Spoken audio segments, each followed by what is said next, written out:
आज की इस वीडियो में करते हैं क्लास 8 का जो मॉडल पेपर आने वाला है ना 2022 में तुम्हारा किस टाइप से पेपर आएगा वहाँ पर, उससे रिलेटेड ये वीडियो बनाया गया है। तो इस वीडियो के एंड तक बने रहना और इसको ध्यान से देखना कि तुम्हारे 2022 में किस टाइप से वीडियो आएगा, किस टाइप से पेपर आएगा, या फिर आगे आने वाले एग्ज़ाम के लिए भी ये वीडियो बहुत इंपॉर्टेंट है। तो वीडियो को ध्यान से देखना और इसके आंसर्स खुद सोल्व करने की कोशिश करना। पहला प्रश्न पूछा है कि परिमेय संख्या -3/5 का योज्य प्रतिलोम क्या है। तो इस योज्य प्रतिलोम होता क्या है, जैसे माइनस का योज्य प्रतिलोम क्या हो जाएगा, प्लस वाला नंबर। तो यहाँ पर माइनस वाला नंबर दे रखा है -3/5, तो इसका योज्य प्रतिलोम क्या हो जाएगा, +3/5, और इसका सही आंसर हो जाएगा 3/5, इसका सही आंसर। तो हल में क्या आ जाएगा, पहले का आंसर क्या हो जाएगा तुम्हारा 3/5 हो जाएगा। दूसरा प्रश्न है, व्यंजक 7x² का सजातीय पद है। 7x² का सजातीय पद, सजातीय पद का मतलब जैसे 7x² में x² लग रहा है, पीछे क्या लग रहा है, x²। तो x² वाला इनमें से कौन सा पद है वो तुम्हें ढूंढना है, बस वही क्या है तुम्हारा सजातीय पद। जैसे xy लग रहा है, इसके पीछे x², तो सेम वाला मिल गया ना हमें, x², इसके पीछे भी x², तो ये दोनों क्या हैं, सजातीय पद हैं। तो यहाँ से इसका सही आंसर क्या हो जाएगा, -10x²y इसका सही आंसर हो जाएगा। तीसरा प्रश्न है, n भुजा वाले बहुभुज के अंतःकोणों के योग का सूत्र क्या है। तुमसे सूत्र भी पूछ सकते हैं, तो सूत्र भी याद करके लेकर के जाना। तो n भुजा वाले बहुभुज के अंतःकोणों का योग का सूत्र क्या होता है, तो वो होता है n-2 × 180। ये इसका सही आंसर हो जाएगा। चौथा प्रश्न है, घन में फलकों की संख्या होती है। तो घन में फलक कितने होते हैं, वो होते हैं 6 फलक। इसका सही आंसर हो जाएगा स आंसर। अगला प्रश्न है पांचवा, समचतुर्भुज का गुणधर्म नहीं है। तो क्या नहीं है, प्रत्येक भुजा समान होती है, ये तो सही है। विकर्ण समान होते हैं, ये गलत है। विकर्ण समान नहीं होते हैं समचतुर्भुज के। विकर्ण परस्पर समद्विभाजित करते हैं, ये भी सही है। और विकर्ण परस्पर लंबवत होते हैं, ये भी सही है। तो विकर्ण समान होते हैं, ऐसा नहीं होता। तो कौन सा गुणधर्म नहीं होता, विकर्ण समान होते हैं। अगला प्रश्न है, एक पासे को फेंकने पर सम संख्या आने की प्रायिकता क्या होगी। सम संख्या आने की प्रायिकता, जैसे एक पासे में कितने अंक होते हैं, 6। जैसे 1, 2, 3, 4, 5 और 6। 6 अंकों में से सम संख्या कौन सी है, 2, 4 और 6। तो अनुकूल परिणाम कितने हैं तुम्हारे, 3, और कुल परिणाम कितने हैं, 6। तो प्रायिकता क्या हो जाएगी इनकी, जब इनको काटेंगे तो कितना आ जाएगा, 1/2। मतलब इसका सही आंसर क्या हो जाएगा, 1/2 इसका सही आंसर हो जाएगा। सातवां प्रश्न है, अभाज्य गुणनखंड विधि के द्वारा 9261 का घनमूल ज्ञात कीजिए। तो इसे अभाज्य गुणनखंड विधि से करेंगे, कितने नंबर का क्वेश्चन है, और ये 2 नंबर का, इसलिए पूरा हल करेंगे। इसको किस प्रकार हल होगा वो देख लेना है। यहाँ पर पहले तो अभाज्य गुणनखंड करेंगे, इनसे क्या निकालना है, घनमूल। तो 3 के जोड़े इसमें बना देना, 3 के और 7 के। यहाँ से 3 के बन जाएंगे 3 और 7 के, 3 में से निकल जाएगा 3 और 7 में से क्या निकल जाएगा, 7 निकल जाएगा। दोनों को मल्टीप्लाई करेंगे तो कितना आ जाएगा तुम्हारा, 21 इसका क्या हो जाएगा, घनमूल हो जाएगा। तो इस प्रकार ये तुम्हें क्वेश्चन करना है।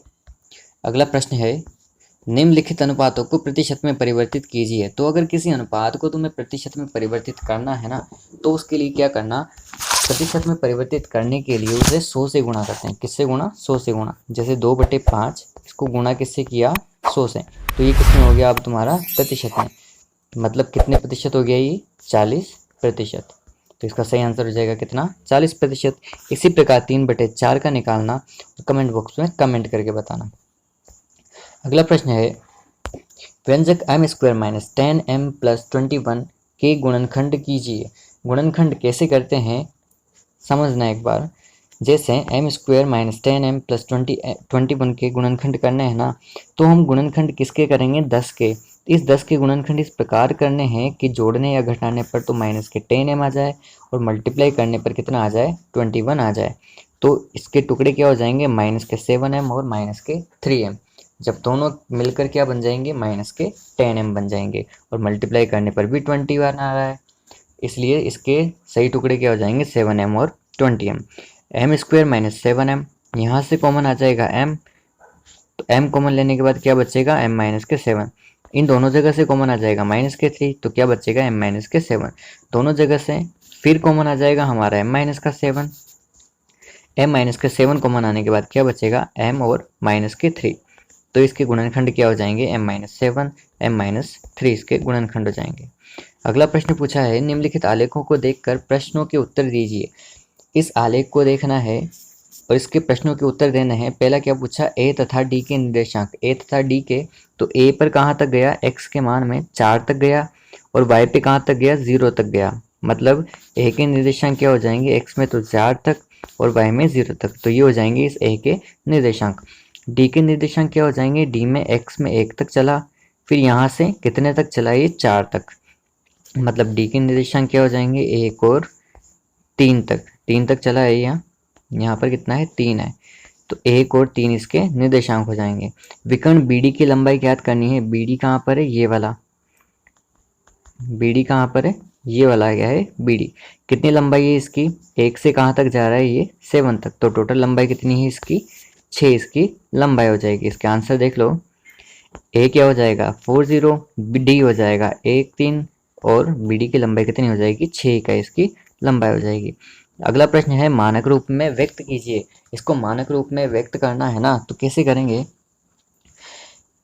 इधर से एक स्थान छोड़कर हमें दशमलव लगाना है, इधर से एक स्थान छोड़कर दशमलव लगाएंगे तो ये हो जाएगा 1.5 और मल्टीप्लाई बाय कितना हो जाएगा, 10⁸, क्योंकि जब तोड़कर लिखेंगे तो ये तो हो गया 10⁻7। अभी एक स्थान छोड़कर दशमलव लगाना है ना, इसलिए इसको 10⁻1 से फिर गुणा करेंगे, दोनों की पावर ऐड होकर कितना हो जाएगी, 10⁸ हो जाएगी।